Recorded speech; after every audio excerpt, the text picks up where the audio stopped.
Olá, eu sou Eldio Lobo, médico psiquiatra da Clínica Vida Mental e estou aqui para responder mais uma pergunta do aplicativo Doutor. Este é um aplicativo para tanto plataformas iOS como Android que facilita a comunicação independente da distância e do tempo entre pessoas que possuem dúvidas que querem ser esclarecidas por um expert, por um especialista médico e que querem exclusividade nos esclarecimentos. Então esse aplicativo permite o envio de arquivos, imagem, vídeo e o texto descritivo da dúvida, que vai ser recebido por um especialista e também respondido nesses diferentes formatos de organização da informação. E o melhor de tudo, com exclusividade de maneira altamente personalizada. A pergunta que chegou é: quando aceitar a filosofia clínica como parte do tratamento das doenças mentais? Lógico que, quando estamos falando de doenças mentais graves como transtorno afetivo bipolar, esquizofrenia, depressão refratária e casos extremos como, por exemplo, demência de Alzheimer, impreterivelmente nós temos absoluta necessidade de tratamento médico com uso de remédios, de psicofármacos, de medicamentos que agem no sistema nervoso central. Por isso que, para transtorno afetivo bipolar, nós temos, por exemplo, os medicamentos estabilizadores do humor, como carbonato de lítio, como valproato de sódio, lamotrigina. Para quadros depressivos refratários, nós temos, por exemplo, a necessidade de associação de medicamentos antidepressivos de subcategorias diferentes, como, por exemplo, venlafaxina, que é um antidepressivo dual, que age em 2 neurotransmissores, com venlafaxina, ou seja, venlafaxina com, por exemplo, fluoxetina, que é um medicamento que age e atua apenas em nível do neurotransmissor serotonina.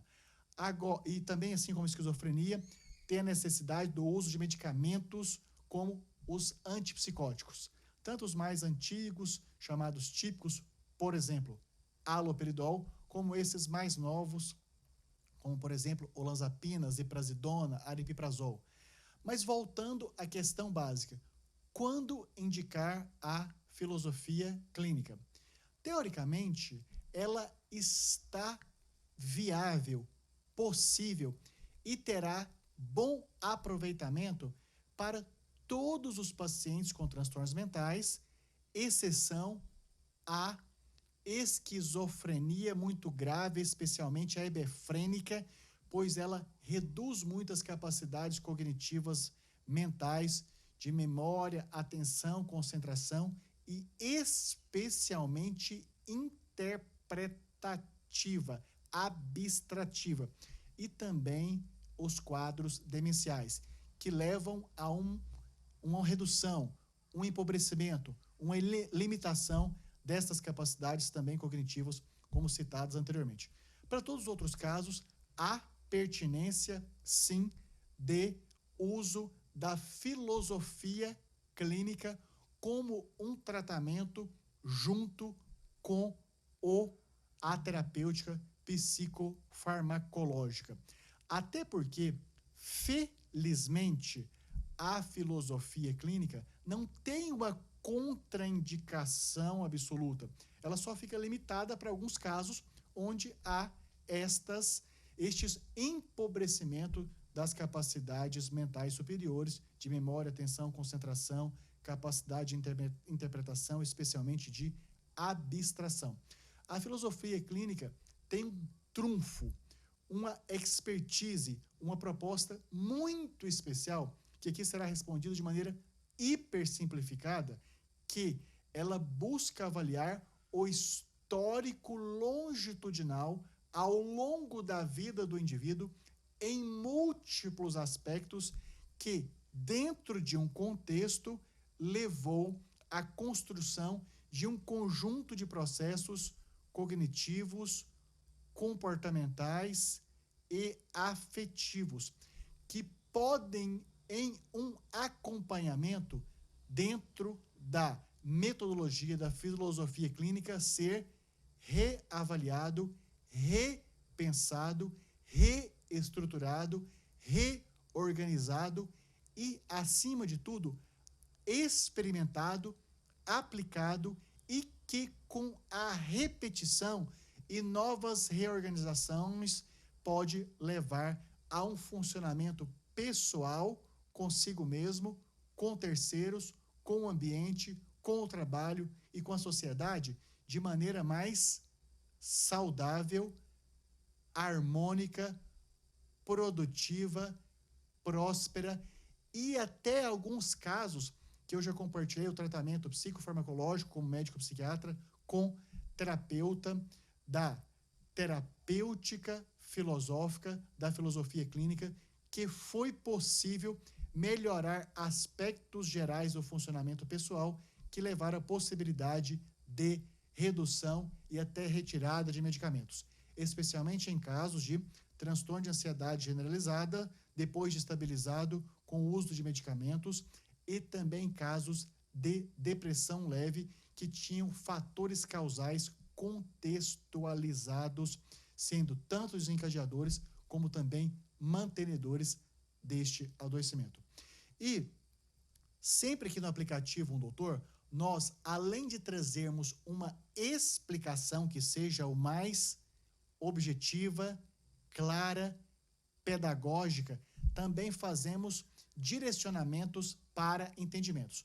O livro que eu indico para pacientes que querem ter uma leitura preliminar antes de contratar, de aderir ao tratamento concomitante comigo em filosofia clínica, é esse aqui, da professora Mônica Ayub.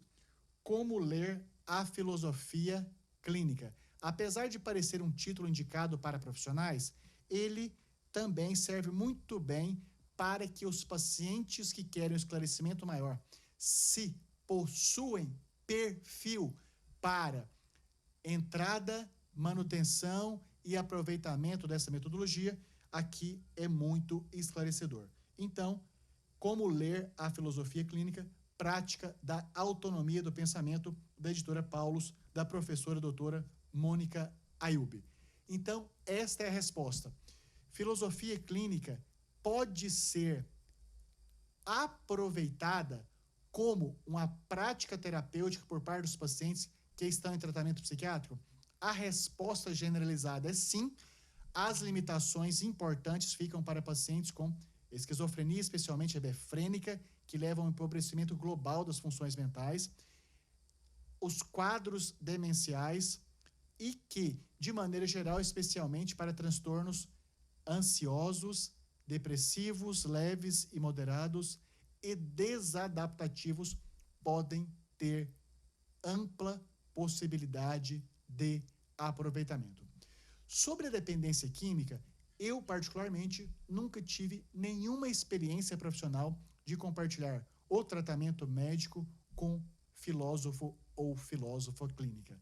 Ou seja, estas são as nossas explicações, que irão acompanhadas também, parte por resposta escrita e com alguns textos direcionados para sanear de vez a sua dúvida.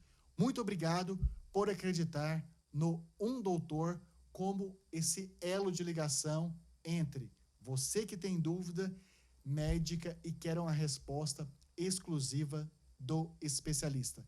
Resposta essa que é fundamentada tanto nos conhecimentos científicos atualizados, como também na experiência prática de resolução de problemas. Muito obrigado e um ótimo aproveitamento aí de todos os formatos de explicações do Um Doutor.